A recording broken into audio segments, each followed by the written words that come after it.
Bem, então, continuando a aula de dependência química, nessa segunda parte a gente vai ver um pouco de algumas drogas de abuso, dos seus mecanismos de ação e dos tratamentos da dependência química quando disponíveis. A primeira classe de drogas que a gente vai abordar são os opioides, que são fármacos que são bastante utilizados para o tratamento da dor. Os opioides eles podem ser classificados em opioides naturais, como o ópio, a morfina e a codeína, os opioides semissintéticos, como a heroína e a oxicodona, e os opioides sintéticos, como a metadona, meperidina e fentanil. Os opioides, como a morfina e a oxicodona, são bastante utilizados pelos seus efeitos analgésicos. Já a heroína ela é muito utilizada como uma droga de abuso, já teve seu uso hospitalar. E a meperidina e o fentanil são bastante utilizados como analgésicos em cirurgias.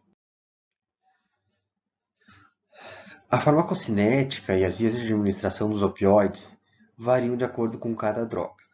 Por exemplo, a morfina, ela pode ser administrada por via oral, mas é mais comumente administrada na via intravenosa ou intramuscular. Ela apresenta uma meia-vida mediana, cerca de 4 horas. Já a heroína, que é uma droga de abuso, ela é administrada pela via intravenosa. Ela tem uma meia-vida bastante rápida, menor que 1 hora, o que facilita a ocorrência da dependência pela necessidade de administrações mais repetidas. A metadona e a buprenorfina, elas são os opioides com maior tempo de meia-vida, de 24 e 12 horas, respectivamente. Um dos usos desses opioides é justamente o tratamento da dependência de morfina ou heroína, utilizados principalmente em vias de liberação mais lenta, como a via oral, para manter então os receptores opioides ocupados, então não fazendo com que o indivíduo sinta a necessidade imediata do uso do opioide ao qual ele é dependente. Esse quadro ele apresenta o potencial de abuso de algumas drogas, e é possível observar que tanto opioides naturais quanto sintéticos estão entre as drogas com maior potencial para causar dependência. Isso é observado na prática, onde os opioides estão entre as drogas que mais causam overdose no mundo. Em 2017, nos Estados Unidos, mais de 49 mil mortes por overdose envolveram opioides, e dessas, cerca de 20 mil envolveram opioides prescritos e 16 mil envolveram a heroína.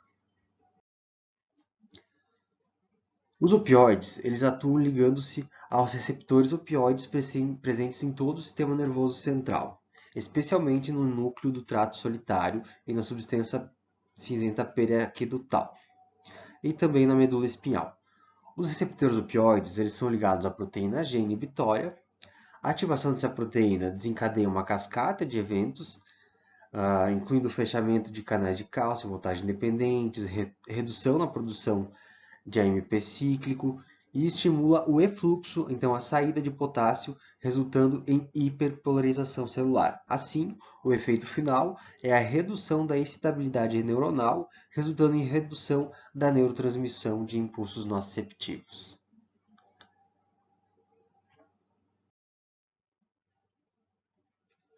O abuso de opioides é tratado inicialmente com o uso da buprenorfina, que é um opioide de meia-vida longa. Tendo êxito nesse tratamento inicial, o uso de buprenorfina é mantido e adiciona-se a clonidina, que é um agonista alfa-2, que é utilizado para reduzir os sinais de abstinência, como sudorese, náuseas e vômitos, e também pode ser administrada a naltrexona, que é um antagonista de receptores opioides. Caso a buprenorfina não seja eficaz, usa-se a metadona. Geralmente a metadona só é utilizada em ambiente hospitalar, tem um efeito mais longo, e que é continuado também com o uso de buprenorfina, clonidina e naltrexona. Os benzodiazepínicos e barbitúricos são drogas utilizadas para tratamentos de ansiedade, insônia e utilizados como medicação pré-anestésica e até mesmo em quadros de convulsão. Dentre os benzodiazepínicos mais utilizados e conhecidos, temos o midazolam, que é bastante utilizado em protocolos anestésicos, o clonazepam, conhecido popularmente por Rivotril, que é bastante utilizado para o tratamento de insônia, e o diazepam, que é conhecido como Valium, que é utilizado para transtornos de ansiedade. Já os barbitúricos mais conhecidos são o fenobarbital, que é popularmente chamado de Gardenal, o pentobarbital e o tilpental, que são utilizados como antiepiléticos, sedativos e anestésicos. O mecanismo de ação dos barbitúricos é semelhante ao dos benzodiazepínicos. Ambos atuam aumentando a atividade do neurotransmissor GABA, que induz a inibição do sistema nervoso central, causando assim o efeito de sedação. Possuem, portanto, uma ação que é depressora do sistema nervoso central, e um dos possíveis mecanismos de dependência para barbitúricos e benzodiazepínicos é o desacoplamento do sítio de ligação do benzodiazepínico ou barbitúrico nos receptores de GABA. Então, a ligação dos benzodiazepínicos ao receptor GABA, ela seria preservada, porém, a droga teria pouco ou nenhum efeito potencializador da ligação de GABA ao receptor. O melhor método para o tratamento da síndrome de dependência de benzodiazepínicos e barbitúricos é a retirada gradual, que ela tem até 6 vezes mais chances de levar à cessação total do uso.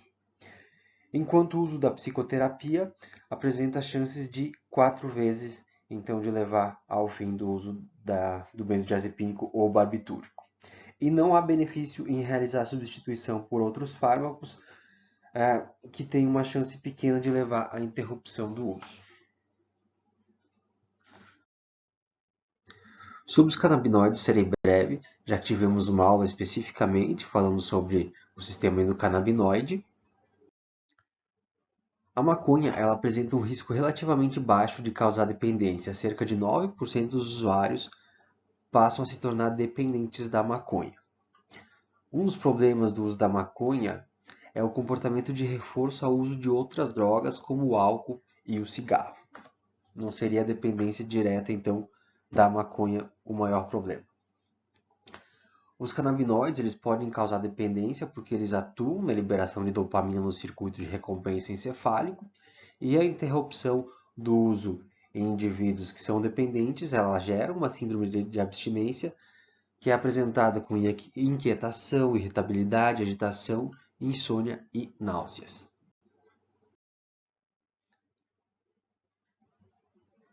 O maior risco, então, dos canabinoides são os canabinoides sintéticos. Então, o uso da K2, Spice, ou maconha sintética, como eu comentei na aula dos canabinoides, ele pode ser bastante nocivo, sendo que já existem alguns relatos de morte causada pelo consumo dessas formulações de canabinoides sintéticos com a finalidade de uso recreativo. A nicotina, ela é uma das drogas com maior potencial de causar dependência, inclusive é a droga mais consumida no mundo através do cigarro. Bom, então o mecanismo de ação da nicotina. Após absorvida, ela se distribui através do corpo, porém o nosso foco são seus efeitos no sistema nervoso central. No cérebro, a nicotina se liga a receptores nicotínicos, leva à estimulação da liberação de alguns neurotransmissores, principalmente a dopamina e a noradrenalina. Então, assim como o pico da concentração plasmática da nicotina é rápido através da inalação, os níveis também decaem rapidamente, causando um desequilíbrio na neurotransmissão, iniciando então assim o desejo do consumo do cigarro e iniciam sintomas de abstinência que terminam ao fumar outro cigarro, então a restabelecer os níveis de nicotina circulantes. O protocolo para o tratamento para a cessação do tabagismo, que é inclusive oferecido pelo SUS, é realizado com o uso de adesivos de nicotina, que tem a liberação lenta, porém constante. Inicia-se então o uso dos adesivos com a concentração de 21 mg e a cada 1 ou 2 semanas se reduz a concentração para 14 mg, depois para 7 mg e por fim cessa o uso da nicotina. Chicletes e goma de mascar contendo nicotina também auxiliam na cessação do tabagismo, principalmente em momentos em que o desejo de fumar é muito intenso, então no início da parada do tabagismo. Também é feito o uso da bupropiona, que é considerado um antidepressivo, embora seja pouco utilizado para essa finalidade. O seu uso mais frequente é para tratar o tabagismo, e a bupropiona atua como inibidor seletivo da recaptação neuronal de noradrenalina e dopamina e tem um efeito mínimo na recaptação de serotonina e se mostrou ser, então, um fármaco bastante importante para auxiliar a parada do tabagismo. O álcool é a segunda droga de abuso mais consumida no mundo e apresenta um alto risco de causar dependência. O álcool apresenta um mecanismo de ação complexo e não totalmente conhecido. Ele atua em diversos receptores, dentre eles tem ação direta no sistema dopaminérgico, onde o efeito está relacionado ao reforço, ao uso de outras drogas, como o cigarro. Muita gente que não fuma habitualmente, eventualmente quando bebe, tem vontade de fumar. E também participa na indução da dependência pela ativação dos neurônios do circuito de recompensa encefálico. O álcool também atua no sistema GABAérgico, onde gera o efeito ansiolítico e sedativo, que é responsável também pela incoordenação motora. A ação nos receptores opioides pode ser responsável pelos efeitos euforizantes, assim como alguns efeitos analgésicos relatados no uso do álcool. Também atua na inibição de receptores NMDA, que seriam responsáveis pelos efeitos amnésicos do álcool. Também causa uma diminuição dos íons de cálcio, que inibe a liberação de neurotransmissores, que gera então o efeito depressor do álcool. E também pode atuar nos receptores canabinoides, onde possivelmente gera um mecanismo compensatório na tentativa de restabelecer a homeostase neuronal, que é alterada pelo álcool. O tratamento para a dependência do álcool, ele inicia através do processo de desintoxicação, então aumentando a ingestão de líquidos para aumentar a excreção. Pode-se também fazer o uso de benzodiazepínicos para amenizar os efeitos da abstinência. Também é recomendado o uso de um antagonista do receptor opioide, que é a naltrexona, e do acamprosato, que é um antagonista NMDA, que estudos demonstram que tem a capacidade de reduzir as chances de recaída. Até algum tempo atrás também se podia fazer o uso do disulfiram, que é um fármaco que inibe enzimas do metabolismo do álcool, então aumentariam assim os efeitos indesejados caso o álcool fosse consumido, porém a produção desse fármaco ela foi descontinuada no Brasil. A cocaína é uma das drogas de abuso com maior potencial de causar dependência. A cocaína é obtida a partir da planta Erythrocylum coca. Os efeitos da droga variam de acordo com a via de administração e a apresentação da droga. Por exemplo, as folhas mascadas da coca têm uma concentração baixa de cocaína e têm um efeito mais leve e menos duradouro, de até 60 minutos, tendo assim uma baixa probabilidade de causar dependência. Já o cloridrato de cocaína, quando administrado através das mucosas como a nasal e a oral, apresenta um pico de concentração plasmático rápido, em 5 a 10 minutos, mas também pode ser administrados por via intravenosa ou intramuscular, tendo um pico plasmático super rápido, assim como a duração dos efeitos vai ser bastante rápida, aumentando assim o risco do desenvolvimento da dependência. Já o uso inalado pode ser feito com a pasta de coca ou através de misturas com bicarbonato e solvente, que geram drogas como o crack e o oxi, que após inalado apresentam um rápido pico de concentração plasmática e rápidos efeitos, tendo também um potencial bastante alto para causar a dependência.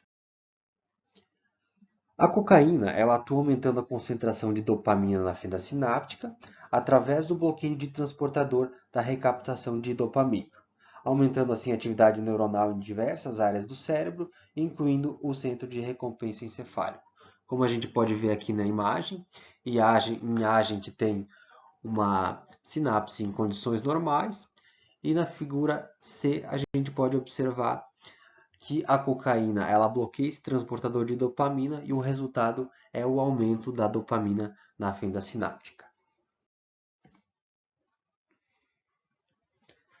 Não se tem nenhum tratamento aprovado pelo FDA ou pela Anvisa, então já foi tentado usar antidepressivos tricíclicos como a desipramina e inibidores da recaptação de serotonina, como a fluoxetina, que foram capazes de reduzir o desejo de consumo, mas não evitaram com que os indivíduos buscassem novamente o uso da droga. As anfetaminas são fármacos que eles são bastante recomendados para o uso em crianças, principalmente por transtorno de déficit de atenção e hiperatividade. apesar de que atualmente já não seja mais tão prescrito como já foi um dia. E em adultos é utilizada para pessoas que sofrem com narcolepsia, então uma condição que causa sono excessivo. Porém, alguns tipos de anfetamina são de uso exclusivo como droga de abuso, que é o caso do MDMA, também conhecido como êxtase.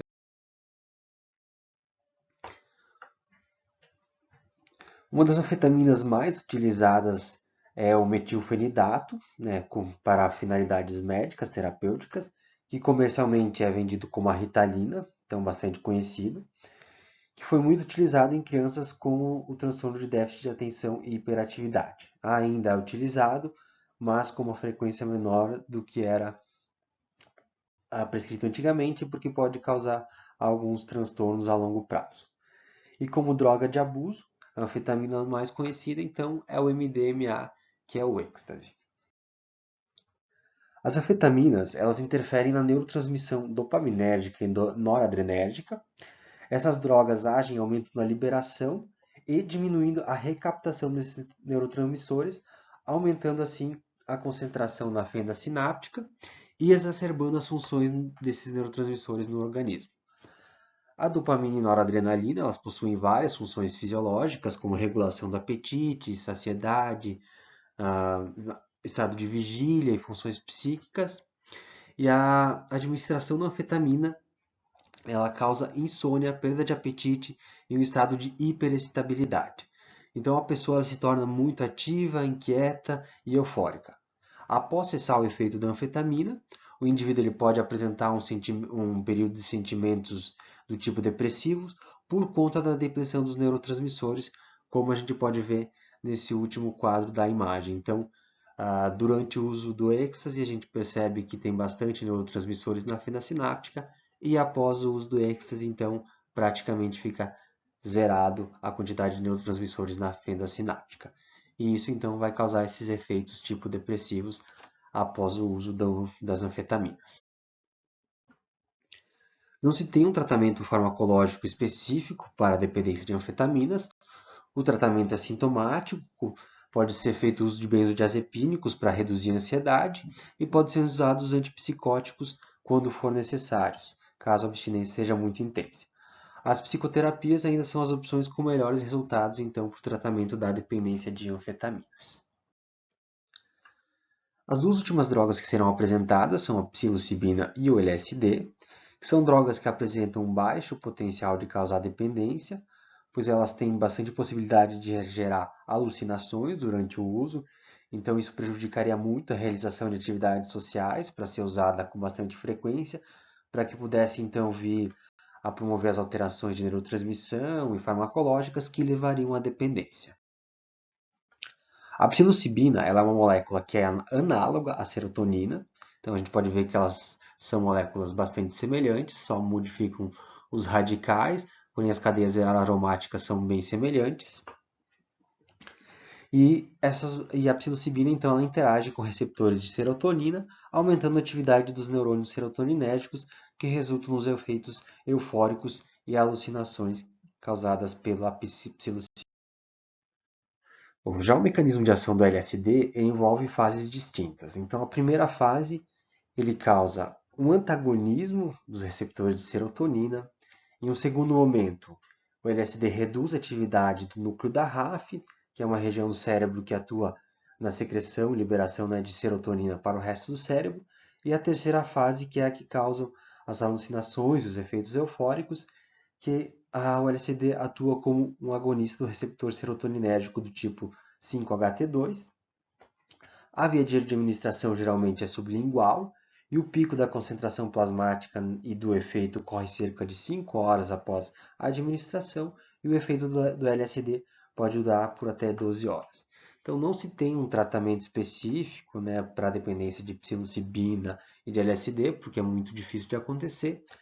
Caso venha acontecer, o tratamento vai ser a retirada gradual da droga e o auxílio de drogas como benzodiazepínicos para reduzir a ansiedade, assim como o tratamento de algumas outras drogas que eu citei anteriormente. Obrigado por terem assistido a aula, pessoal. Qualquer dúvida, entre em contato através do e-mail que está disponível no Moodle.